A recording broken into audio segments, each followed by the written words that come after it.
I was thinking, a lot of people, they're average. And they think to themselves, because I'm average, I probably can't become wealthy. I might as well stick with what I'm doing and not aspire to that level of achievement. And this causes some consternation amongst them. Because as you imagine and as you know, there's a lot of emphasis on being above average in the entrepreneurial, finance, and motivation space, particularly on social media. Frankly, there's a good reason for that.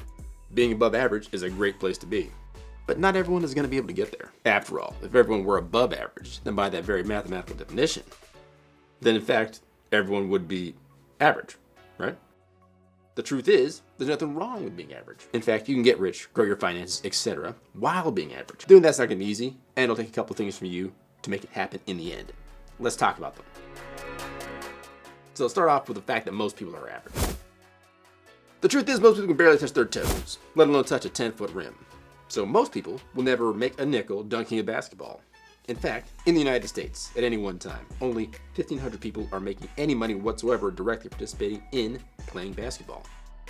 Now, there are lots of people on the sidelines helping basketball players out, getting them ready to play, helping them with their nutrition, recovering from injury, helping their fans get refreshing beverages and snacks, advertising goods and services to the millions of eyeballs that are interested in the contest at hand.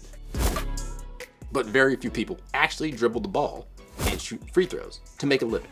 As a matter of fact, only about 10,000 people total out of 350 million citizens in the United States, not even talking about the whole world, are making any money at all participating directly in a sport of some kind. So even if you're an athletic individual and you can dunk a basketball or hit a 100-mile-an-hour fastball or throw a football on a 30-yard out route, or I guess kick a soccer ball and miss the goal by 10 yards, you more than likely will never make any money playing any sport. And that's true for most people. You're just average athletically. And not to mention, most people are out of shape and not attractive. One of the reasons that you can barely touch your toes or touch a 10-foot rim is that you more than likely are just out of shape. Here in the US, and frankly the world in general, most people are just not at their athletic peak no matter what age they are. I'm sure you notice that the people that tend to get the most views on social media, the most money from film and television streaming companies, they also happen to be very in shape. I mean, ripped, muscles glistening, etc. Now, certainly, there are people that do not fit that mold, but that is definitely the exception that proves the rule. And the reason for this is that it's simply easier to not exercise, and you just kind of have to do the bare minimum to meet your daily caloric output needs, if you even do that. Even the people who do work out semi-regularly to regularly, they're not even putting in the amount of effort that's required to be a truly high-end fitness model or influencer of some kind. And of the people that do, most of them don't have attractive faces, or they're losing their hair, something wrong with their teeth, or all of the above. And there's absolutely nothing wrong with that.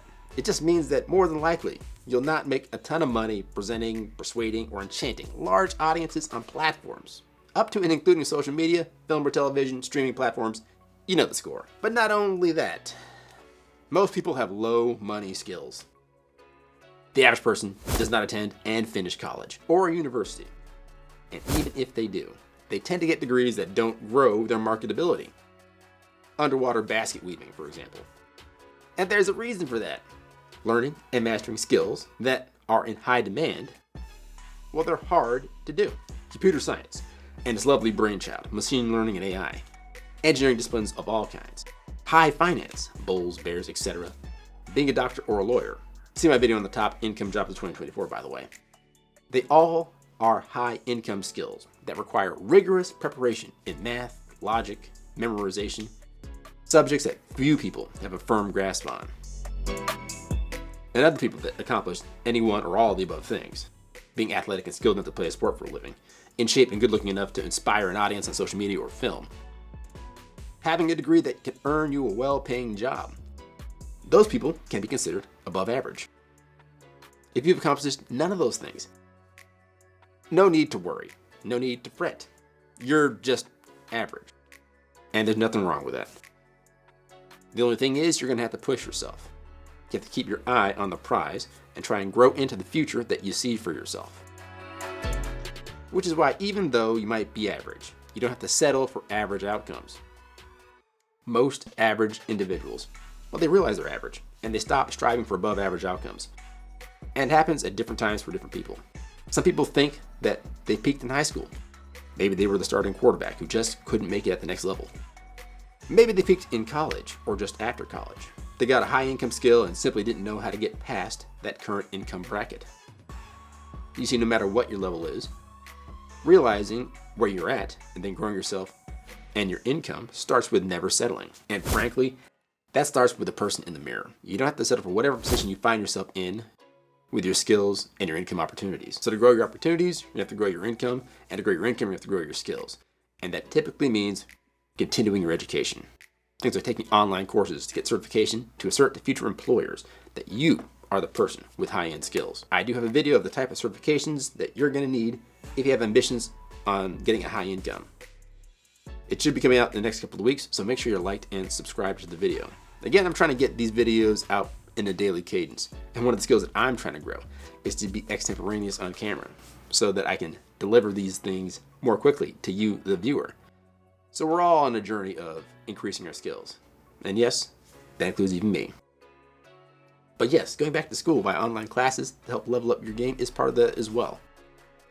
Now I know in general on social media, higher education is considered a bad move in most spaces. And frankly, there's a good reason for that, and it's well deserved. The cost of higher education has skyrocketed, outpacing even general inflation.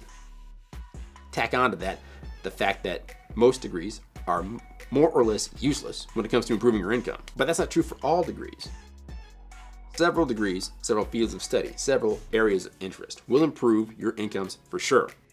I talked about computer science and particularly machine learning and artificial intelligence. There are other avenues in that space. Doctors, lawyers. They're still among the highest paid employees in the United States. I mentioned a video that I did about that earlier. Please be sure to check it out. Those specializations require college degrees at a minimum. But even things like an MBA. Now, MBAs have been devalued over the last 2 decades or so. But just having one will improve your economic outcomes. There is a report from the Graduate Management Admissions Council, and they highlighted that the median base starting salary for an MBA holder in the United States, well, it was around $150,000 in 2021.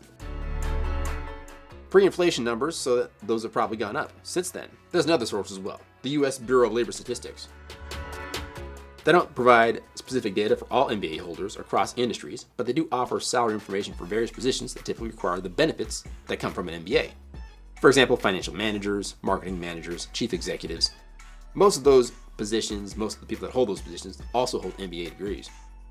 And these positions have median annual wages well above the national average for all occupations. Diving into the data a little bit from the BLS, you can see that the median pay of a financial manager is $134,000. That was in the year 2020. Marketing managers earn a median wage of $142,000 in 2020.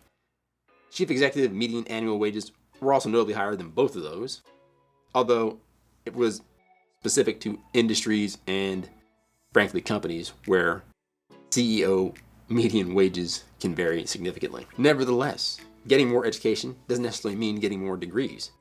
I talked about online courses and certification, but there is, of course, reading. But the truth is, true education comes from just trying new things and learning new things and being curious. But not only that, applying it to problems that you see from a day-to-day perspective. So even if you don't plan on getting your education and increasing your education, consider just trying new things that interest you and putting yourself out there with those interests. Once you've done all that, once you've taken the time to increase your income skills, which should then increase your income, you need to invest in your success. It's not how much you make. It's not even how much you keep. It really is about how much you invest that determines how quickly you will grow your wealth. And an even deeper truth is that all three of those depend on each other, and they form a virtuous cycle of wealth growth. You see, making a lot of money by growing your skills gives you the potential to be rich, but it doesn't make you rich.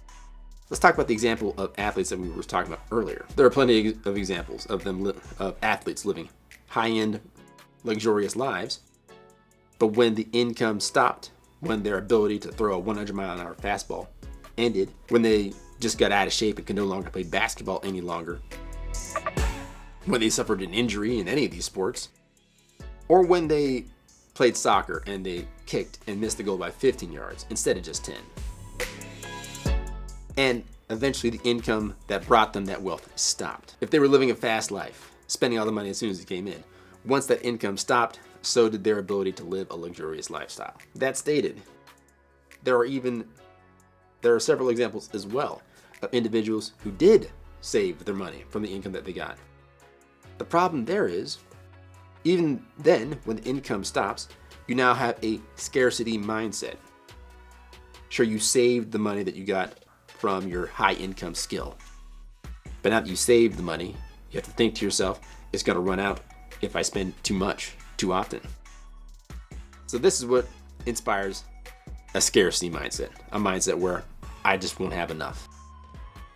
But if you have a high income skill and you keep the income that you get from that high income skill, but you also invest what you keep, now you have a cycle that's going to grow your wealth. And those are situations and individuals who keep getting rich. I know you keep hearing the rich getting richer. Well, that's how that happens. But like I said before, not everybody's going to have high income skills, such as athletes, entertainers, people with high income jobs. No matter what income you make, you can still invest early and often. Maybe you're in college when you're hearing this. Start investing now. Maybe you're in high school when you're hearing this. Start investing now. Maybe you're 10 years old and you're listening to this. Start investing now. Obviously, talk to your parents or legal guardian about getting the right account to do that and so forth. Nevertheless, start investing now. The sooner you start investing, no matter how small, the sooner the effects of compounding interest begin to kick in. In fact, the later you start to invest, the more you have to invest to have a similar effect as investing a little bit earlier on. And the best part is that it doesn't have to be a fancy investment using complex day trading techniques, technical analysis, even fundamental analysis. You can just start off with the S&P 500 index fund. And for most people, this is all you'll need to grow your wealth over time. Now, there are obviously different ways to do this effectively to minimize taxes and fees. And now that I think about it, that's a great discussion for a separate video. Like and subscribe. But you don't need to get much fancier than that. Are you aware that 85% of fund managers do not beat the S&P 500 over the long term? Yeah, not great. Which is why most people tell you to stick to index funds and ETFs or other passive investments. That's actually a topic for a great video. So like and subscribe, click the notification bell so you don't miss it. And remember, a goal without a plan is a wish, and a goal with a plan and no action is a wish list. This is Derek West, you're watching Finance Squared, and I'll see you guys in the next video.